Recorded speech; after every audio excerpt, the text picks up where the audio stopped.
everybody. So in this week's episode of Teen Wolf, we were finally shown a character that we have never been shown before. Let's talk about episode 6, Required Reading. So season 5 of Teen Wolf just keeps surprising me over and over and over. I just don't even know what to think anymore, what to guess, what's going to happen. Jeff Davis has really gone up far and beyond, like, for this season, and I don't know where it's heading, but I'm real excited to see. Let's talk about this episode, though. It was crazy, and they did some very interesting new things that I really, really enjoyed. Specifically, the flashbacks, but I'm going to try and focus on each character in this recap and review because that seems like the right way to go in this. So I am going to say one thing that was really interesting, the way the episode began, we see all of a sudden we jump into a fight. Scott is fighting a dread doctor. He's having an asthma attack. Malia comes to the rescue. They're in the hospital, and then Scott's mom stops his asthma attack, and they kind of all get into the elevator, and the dread doctor kind of bangs against it, and then the episode really begins. It was weird the way they started. I was like, okay, wait, what? Wait, did I miss something? Wait, rewind. Wait, no. Okay, I didn't miss anything. Yeah, that's how it began, which was interesting. Very interesting. What was more interesting were the hallucinations that reading the Dread Doctor's book brought about in the pack.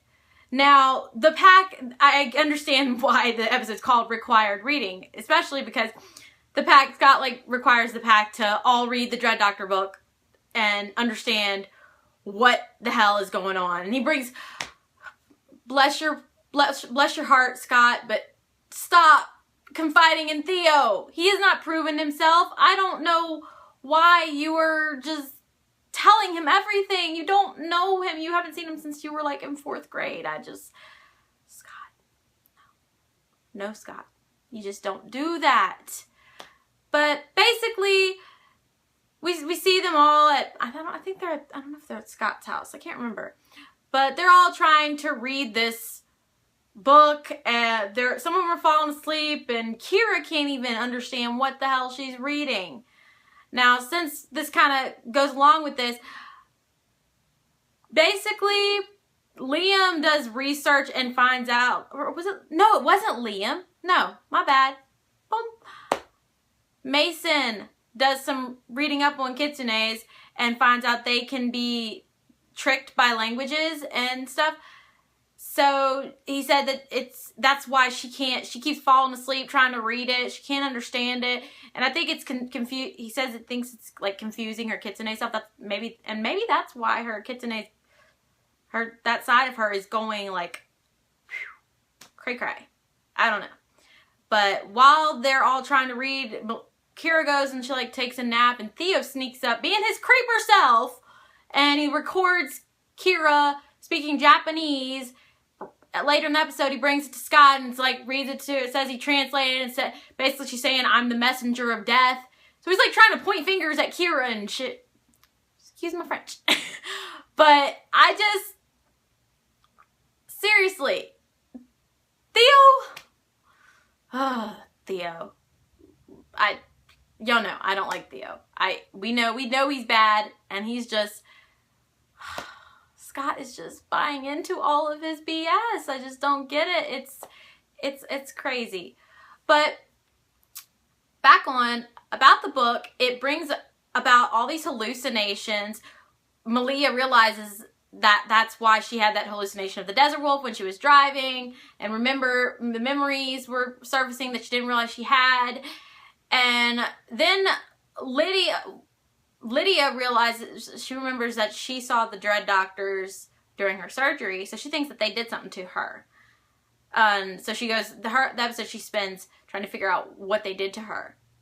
And something else with Lydia that was really cool was the fight training with her and Parrish. That was really interesting. And then they start having a moment, but then she has a freak out of the Dread Doctor, starts to have an hallucination and stuff, and it's nuts. It's nuts. Lydia several times just kind of has these different hallucinations through the episode.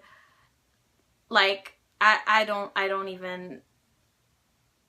But she eventually realizes that it wasn't her memory that she was having of someone being experimented on. She, like, goes to the hospital and realizes... She, like, uses her banshee abilities to figure out that someone else was being experimented on, and there's another chimera, and they need to figure out who the hell that is.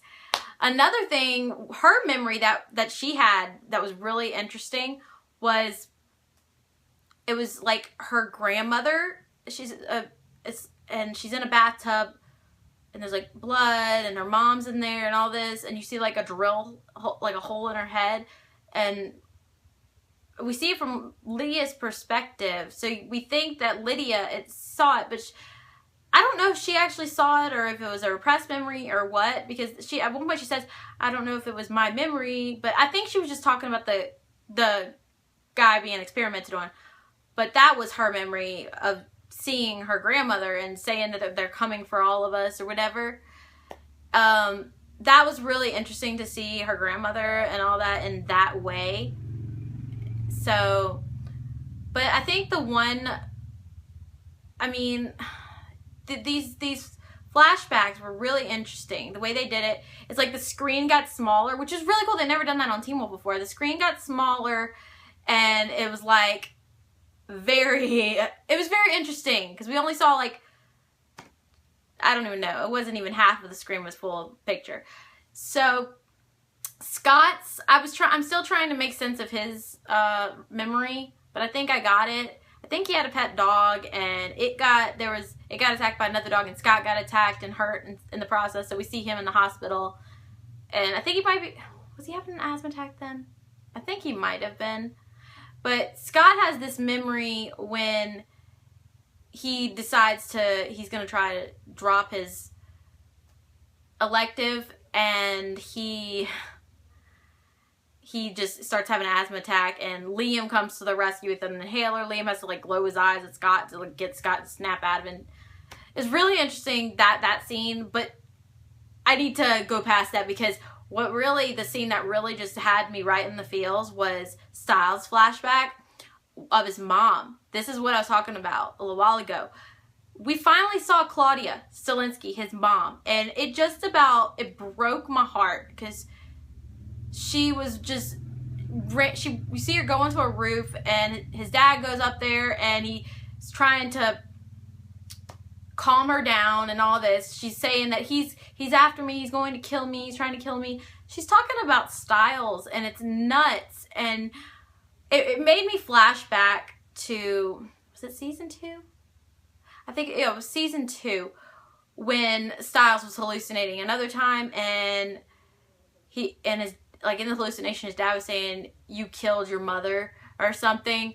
And I just like, Stiles can't catch a break. I mean, I know these, like, he was having one of them was just a hallucination completely, and one was a hallucination of a memory. And I just, like, it was sad, because she, like, attacked him. His mother, like, went at him. And I just, my heart just broke for Stiles. Poor Stiles. I don't even know anymore. Now, another thing we see is a bunch of cuteness between Hayden and Liam, and he finds out that the $200 that he had cost her was for medicine, because she had gotten like a kidney transplant or something, and so he's trying to pay her back, and she doesn't want to take it. And then he, like, I don't understand exactly how he figures it out, but he figures out, like, he decides to use like a glow stick against her eye, and it shows some weirdness with her eye, and he figures out that she's the other chimera, and I'm just like, what? I don't know. I feel like that was a little lacking in the information right there as to why he knew to do that. I don't know. It was a little shady right there, but it was still cool and interesting. Very interesting. Now, back to the other chimera that Lydia realized that had been experimented on. When Stiles has that hallucination and he's being attacked in the hallucination, he's actually being attacked by that chimera, that other one. And Theo comes to the rescue, saves Stiles, and this is what had me like, whoa. I was just freaking out at this point. Theo kills that other chimera. Now, y'all, this is very significant, and y'all will probably have a lot of back and forth argument about this. His eyes stayed yellow. That is a big warning flag right there. I haven't thought from the beginning that it was natural that he was a werewolf that could turn into a wolf and all this. His eyes did not turn blue when he kills that guy. And some people are like, oh, well, he wasn't innocent. Yes, that guy wasn't innocent. He was turned against his will. He was not in control of himself. So therefore, he wasn't innocent. And Theo killed an innocent. His eyes did not turn blue. Therefore, Theo cannot be a regular werewolf. Now, if I'm wrong, then I'm sorry. But right now, it just seems like Theo's not a real werewolf. He's an experiment as well. Because that just... it's just too, yeah, and no. Because he was freaking out about Stiles telling Scott or something. If Stiles, and then he's blackmailing Stiles, and I was like, I know you killed Don. He said, so it's like, really, this guy, and now Stiles really knows this guy is full of shit. I can't even hold back now anymore. He's full of shit. Stiles knows it. He always knew it. Stiles, just trust Stiles. When Stiles says something is some way, 9 times out of 10, he's right. I mean, remember Matt? Remember Matt. I agreed with Stiles back then too. I don't know. I just don't even know anymore. This episode was crazy. So much happened. I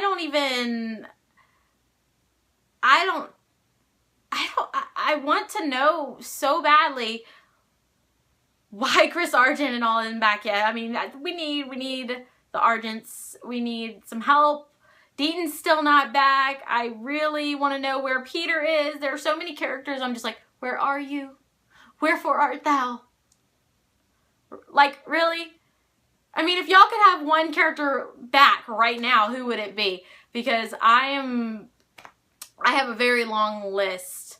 Top of the list is, to help the pack out, is Chris. I mean, and I would love Derek to be back too. But sometimes Derek doesn't even know what to do, and Scott figures things out himself. And Theo really needs to stop taking chances. Like, he's like flirting with Malia and all that stuff in the workout room.